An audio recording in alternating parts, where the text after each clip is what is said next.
In this video, we're going to look at generating operators and see how we generate combinations of atomic orbitals which are consistent with the irreducible representations of the given point group of that molecule. So in this case, I've got water, so H2O, and I've got 6 valence orbitals here, the 2s of the water, 2px, 2py, and 2pz, according to my coordinate system here, and 1s1 and 1s2, the 1s orbitals of hydrogen 1 and hydrogen 2, if I go ahead and label those as 1 and 2. Okay, so I got my C2V character table here. We need a few factors in order to use these generating operators. The dimensionality of each point group is its character under the identity operator. So in C2V is an abelian point group. All of them are one-dimensional. So the dimensionality of all of them is 1. And the order of that, which is the sum of the squares of all the dimensionalities of the irreps and also the sum of the number of symmetry elements, is equal to 4. So there's going to be a prefactor of 1/4 in front of every generating operator here.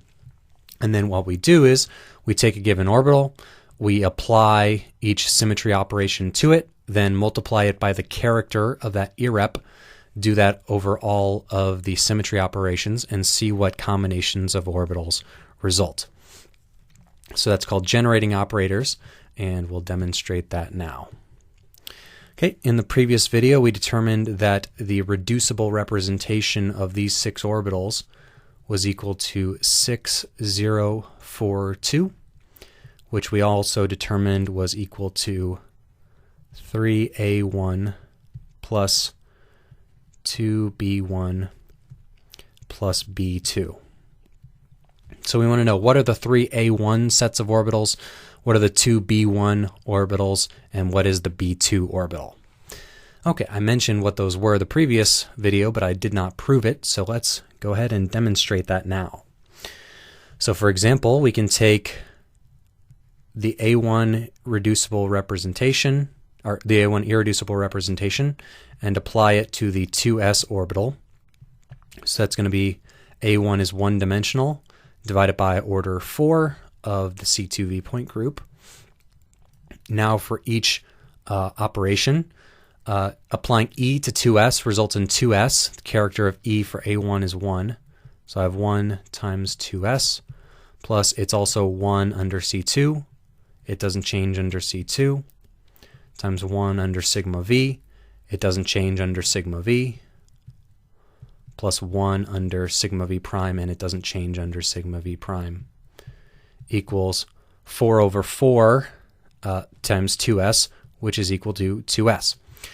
So what does this mean? This means that 2s is itself an A1 orbital. So the 2s orbital of the oxygen atom is already an irreducible representation of A1. So 2s is in fact A1. So go ahead and check there. We found one of our A1 orbitals. So we can add the 2s orbital to any other A1 orbitals we like in any combination, any quantity that we like. Now what happens if we do this for an irrep which is not within 2s? So what if we do it for A2? Then we'd have the same thing, except for we'd switch these 2 1s to -1s. So 2s again doesn't move under any of these 4 operations, but now we've got a coefficient of -1 for 2 of them. And we get 1 plus 1 minus 1 minus 1 equals 0. So there is no A2 irrep, no A2 character for the 2s orbital of the oxygen. Okay, so now you can go ahead and convince yourself doing this type of operation that it's going to work the same way for the pz orbital. The pz orbital doesn't change under any of these operations. So if I have the A1 generating operator acting on 2pz, that's going to give me just the 2pz. The 2pz is A1 in character. And if I have any generating operator which is not A1, so B1, B2, or A2, acting on 2pz, you should get 0. So you can do that exercise yourself. So we found 2 of the A1 orbitals. So there's an A1, 2 B1s, and a B2 left. If we apply the B1 operator to 2py, we get 1/4 times. So B1 is going to be 1 times, it doesn't change under identity, minus 1 for the B1. We have times under C2, this y is going to become the negative of itself, rotate around to this direction, so the darkened lobe is going to be over here, the positive one over there. So times minus 2py. Under sigma v, y is in the plane of sigma v, so it is not going to change. So we have a plus 1 from B1 there, times 2py, and then a minus 1 times under sigma v prime, it's not in the plane, it's going to switch, so it's going to flop, it's going to invert lobes there, so it's going to be minus 2py.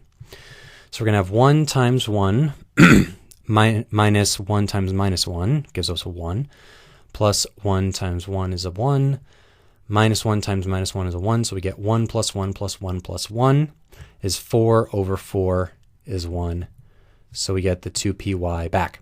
So 2py is B1 in character. Okay, so we found one of the B1s, so what we have left is a B2, a B1, and an A1.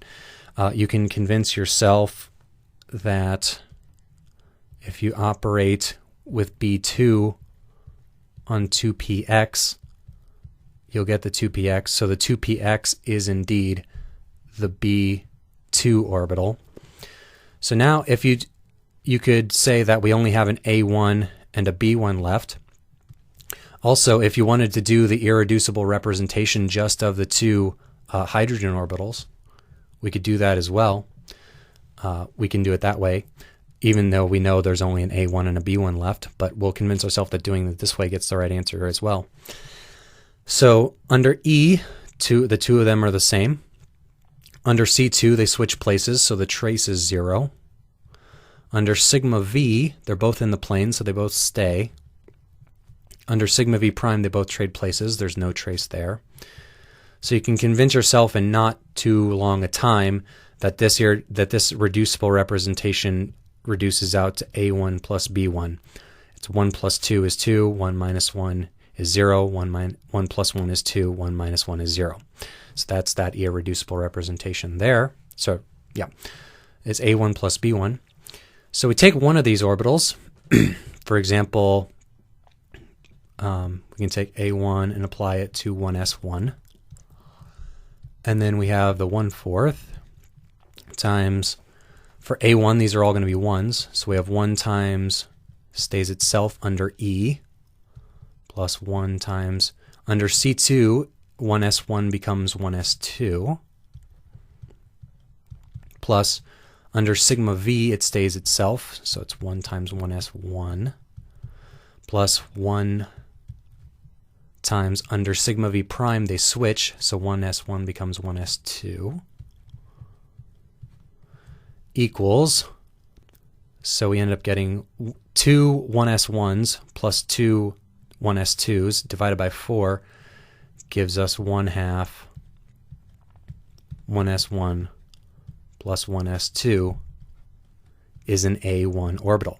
So the symmetric combination of these two is an A1 orbital. It's not any of them by themselves, but an even linear combination of them, which is symmetric, gives you an A1 orbital. So that is an orbital which can mix with the 2s orbital. It can mix with the pz orbital because those are also A1 orbitals. Now what about under the remaining B1?